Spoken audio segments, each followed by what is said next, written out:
happened that night, and none of them make any sense. The window was broken from the inside.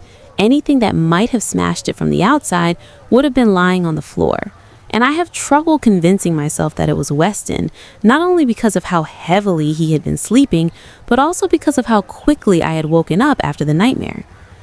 I would have seen him rushing back to his bed. Something abnormal happened that night, and it terrifies me to think that I might have witnessed it, that my nightmare hadn't been a nightmare. When I was little, my parents would send me to my grandparents' farm in Pennsylvania for 2 weeks every summer. The house sat on 40 acres of mostly woods. It was honestly more woods than farm. My cousin Francisco would come for different weeks because our parents wanted to give our grandparents a break between visits. I always went first 2 weeks of July. He always went last 2 weeks of August. The house had 3 floors, but the 3rd floor was just an attic with one finished room that used to be my dad's when he was my age. That's where I slept. The ceiling slanted down on both sides, and there was one window that overlooked the backyard into the woods. My grandparents went to bed early, usually before 9. My parents told me it was rude to stay up past them, so I'd stay in my room after they wished me goodnight. I wouldn't sleep though. I would stay up reading with a flashlight or playing my Game Boy. There wasn't much else to do there. The first summer went by without incident, but I started noticing weird things the second summer I was there. On one of the first nights, I was reading in bed when I heard footsteps on the attic stairs. They sounded soft, like someone was trying to be quiet. I watched as the door handle turned and pushed open about 6 inches. As soon as I saw the door opening, I shut my light off and pretended to be asleep. I honestly thought it was my grandma coming to check on me, and I was worried that I'd get in trouble if she found out I was awake. But I didn't hear anything after that. No receding footsteps or the sound of the door closing. I forced myself to sleep, assuming I either missed my grandma leaving or she was still watching me for whatever reason. The next morning, I told my grandpa about the footsteps. He said the house was old and made noises and that raccoons sometimes got in the walls. I thought that was an especially strange explanation because I was pretty sure I had seen the door handle turn, but I didn't want to say that the footsteps were far too soft to be his anyway, so I just assumed it was my grandma and he wasn't actually aware of it. 3 nights later, I woke up. Or at least I thought I woke up because my bed was shaking. There was someone standing at the foot of my bed. It was dark, but I could see their outline. I couldn't tell which of my grandparents it was, but it still scared me nonetheless. I closed my eyes and silently counted to 100. When I opened them, the person was gone. I convinced myself it had just been a nightmare, but it didn't feel like one. When I woke up the next morning, my closet door was open, even though I knew it had been closed the night before, which made me doubt whether I had truly been asleep. I started suspecting my grandma was spying on me while I was asleep, as stupid as that sounds. It was the only explanation that made sense to me. Elderly people don't always have the best control over their minds, after all. It was scary, but I didn't want to bring it up to my grandparents again, out of fear of upsetting or disrespecting them.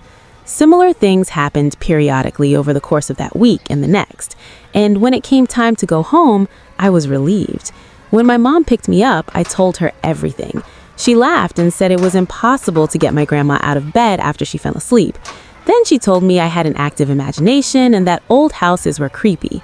She said Francisco never complained about anything when he stayed there. That made me feel like maybe I really was just imagining things. I went back the next summer and the same things happened. I never actually saw my grandma's face, but I knew it was her. I started going to sleep much earlier to reduce the risk of being awake for something creepy to happen. Years went by. My parents stopped sending me to my grandparents' farm after a certain age, and a big part of me was relieved. My grandparents passed away when I was in college, within mere weeks of each other. The funeral was the most depressing thing ever. Besides how sad it was, I had to converse with a bunch of relatives I hadn't seen in years, which I wasn't thrilled about. One such relative was Francisco, who I actually hadn't interacted with much, even though we were around the same age. It took less than a minute for me to realize I had nothing in common with him. Besides our age, the only thing we really did have in common was our shared time at the farm. So I asked him about it, not really knowing what else to talk about and feeling like something related to our grandparents was a valid topic of conversation. I told him about what I had experienced there. The footsteps, the figure, the closet door. I even told my theory about it being our grandma. I expected him to laugh or maybe agree with me, but I was wrong. With a blank expression, he said, and I'll never forget this, "That's nothing. That thing used to touch me." I listened in horror as he described things that were categorically worse than what I had experienced. He said the same figure would stand at the foot of his bed every few nights, but it didn't just watch him like it watched me. He would feel the mattress sink down like it was sitting. Then he would feel fingers on his face, tracing his features. Sometimes it would grab his wrist and hold it. He said he kept his eyes shut and remained frozen in place until it left. I asked him how he knew it wasn't one of our grandparents, and he said, almost like it was obvious, that he could feel it, that the thing that was touching him had rough and scratchy hands, unlike either of our grandparents. I looked at him in shock. I genuinely couldn't believe what he was telling me. Why would he keep something like that to himself? I asked him that, and he said he didn't, that he told his mom about the occurrences several times. She didn't believe him and actually got mad at him when he complained about it to her. So he stopped talking about it and told himself that as long as he kept his eyes closed and didn't move, everything would be okay. Hearing him tell me that was quite literally horrifying. Not only did it confirm everything I myself had been experiencing, but it made things so much worse. Francisco and I stopped talking about it after that, and I could tell both of us just wanted to forget about the shared nightmare and leave it in the past with the rest of our childhood. But if it wasn't my grandma who was coming into my room at night, I don't like thinking about what it could mean. The way Francisco described it as a thing is something that still freaks me out. But is it any better thinking about how it might have been a human being? That would mean there was a person my grandparents didn't know about living in their house for years. I don't know which is worse. When I was 9 years old, I lived with my parents in a narrow townhouse squeezed between two identical buildings. My bedroom was on the third floor with a window that looked directly into the house behind ours. The houses were so close that I could see straight into the room across from mine, which was maybe 20 feet at most. For the longest time, there was never anyone in the window, but I used to look through it every so often out of curiosity. Anyway, one day, there actually was someone in the window. It was a girl. She looked to be about my age with dark hair and a ponytail. The other thing I remember about her was that she was wearing a yellow sweater. She waved at me and I waved back. Then she stepped out of the frame of the window. After that, we would wave every day after I got home from school. She was always there at 3:30 like she was waiting, and she always wore the same yellow sweater. We played games through the windows. She would hold up drawings and I would guess what they were. I would show her my homework and she would give me a thumbs up or a thumbs down. On warm days, I would open my window and try to talk to her, but she never opened hers. She would just smile and point to her ear like she couldn't hear through the glass. I figured her parents were strict about keeping the windows closed. One day, I asked my mom about the girl. My mom said the Murphys lived there, an older couple with no kids. I told her about the girl, and she said maybe they had a granddaughter visiting. That made me kind of sad because it meant she would probably disappear one day. But she didn't. She was there almost every day at around exactly the same time, and we played our games for 30 minutes to an hour before she would walk out of view.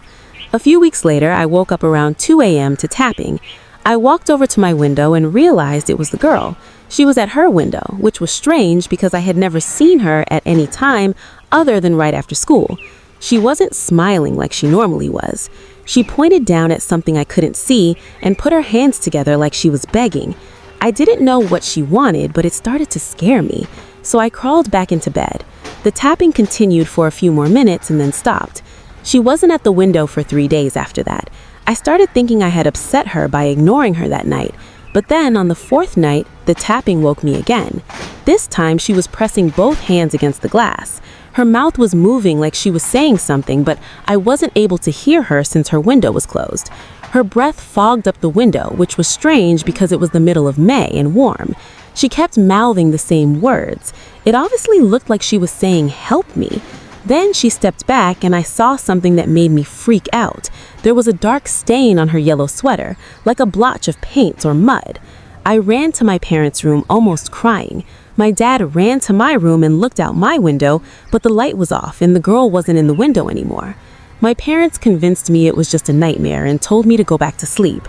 The next afternoon, after the girl didn't show up in the window, I climbed our back fence and saw Mrs. Murphy in her garden. I smiled and waved and she looked happy to see me, even though we had never met. I asked her about the girl in the third floor room. She stopped smiling, sat down her watering can, and walked a well closer to the fence. The way she stopped smiling so abruptly kind of scared me. She asked how long I had been seeing her. I told her a few weeks. She asked what the little girl looked like, and I described her dark hair and yellow sweater and how she never opened her window. Then Miss Murphy told me to go back inside. I thought I was in trouble. Things changed a lot after that day. I was pretty sure Mrs. Murphy called my mom, which made me think I was in trouble even more. My parents moved my bed to the opposite wall that same night. They hung heavy curtains over my window, the heavy kind that blocked all the light. When I asked why, they said it was to help me sleep better. But I knew something was wrong. The next day, on the way home from school, my mom told me I couldn't play the waving game anymore. When I asked why, she just said I was too old for imaginary friends. I told her she wasn't a